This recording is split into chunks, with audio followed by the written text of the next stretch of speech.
Bonjour Luc Châtel, vous êtes porte-parole du gouvernement et ministre de l'Éducation nationale. Nous sommes pratiquement à mi-mandat pour le président de la République. Et donc ce matin dans le Figaro, une interview de Claude Guéant, souhaitant entre les lignes qu'il se représente et affirmant que François Fillon ne bougera pas de son poste à Matignon. Est-ce que c'est la ligne qui a été décidée ces dernières heures ? Bonjour Guillaume Guérand. D'abord, effectivement, nous sommes à mi-mandat, quasiment à mi-mandat. Ce qui est important, c'est l'action. Ce gouvernement, depuis 2 ans et demi, il a mis en œuvre les engagements du président de la République.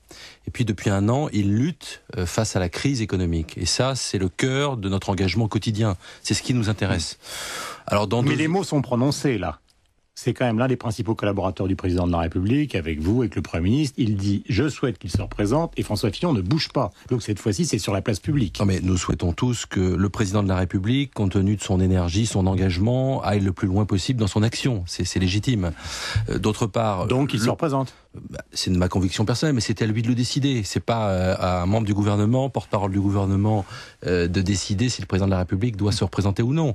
Ce que nous souhaitons, c'est que nous ayons, au terme de ce mandat, en ayant accompli ce pourquoi les Français nous ont élus. Et c'est ce que nous faisons depuis 2 ans et demi. Mais je reprends justement votre fonction, qui est celle de porte-parole du gouvernement. Est-ce que nous ne sommes pas, à partir d'aujourd'hui et de ces déclarations, ou est-ce que je ne suis pas face à un porte-parole du gouvernement qui serait d'ores et déjà en campagne électorale? Non, surtout pas. Surtout pas. D'abord parce que notre préoccupation quotidienne, c'est la réponse face à la crise. La crise n'est pas terminée, Guillaume Durand. Ouais. Et le gouvernement, depuis 1 an, il se bat d'abord pour essayer d'endiguer cette crise. Je crois qu'on a plutôt bien réussi par rapport à nos voisins européens à gérer cette première partie de la crise.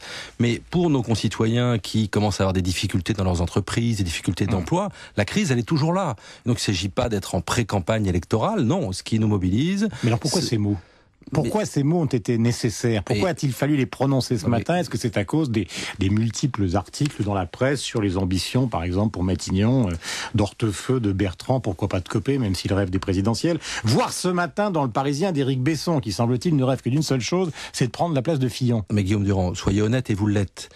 Cette interview de Claude Guéant doit faire 2 pages, et sur 2 pages, il évoque tous les axes, tout l'engagement du gouvernement contre la crise, tous les sujets d'actualité d'aujourd'hui, et il y a 1 ligne sur 2012 et sur le Premier ministre. Donc, en ce qui concerne le président de la République, c'est clair, François Fillon n'est pas partant. C'est la première fois que c'est exprimé d'une manière... Oui, mais parce que c'est aussi sincère, et je pense que c'est bien qu'il y ait un peu de transparence, et que le président de la République, par son secrétaire général, indique quel est son état d'esprit. Vous êtes un certain nombre de commentateurs à penser, à spéculer. Non, nous ne sommes pas dans des spéculations, nous ne sommes pas dans des projections préélectorales, nous sommes au travail. Et donc nous avons un Premier ministre, François Fillon, qui est au travail depuis 2 ans et demi, aujourd'hui comme hier. Alors je reviens une dernière fois, mais est-ce que ces mots n'étaient pas nécessaires parce que justement il y a trop d'ambition qui règne autour de l'éventuel remplacement de François Fillon? Je crois pas qu'il y ait trop d'ambition. Moi Besson, j'ai un petit peu, je commence à avoir Copé, peut-être vous, on ne sait pas. Je commence à avoir un petit peu d'expérience politique. Moi, j'ai connu des époques où, au sein des gouvernements, il y avait des clans, des rivalités, des ambitions affichées.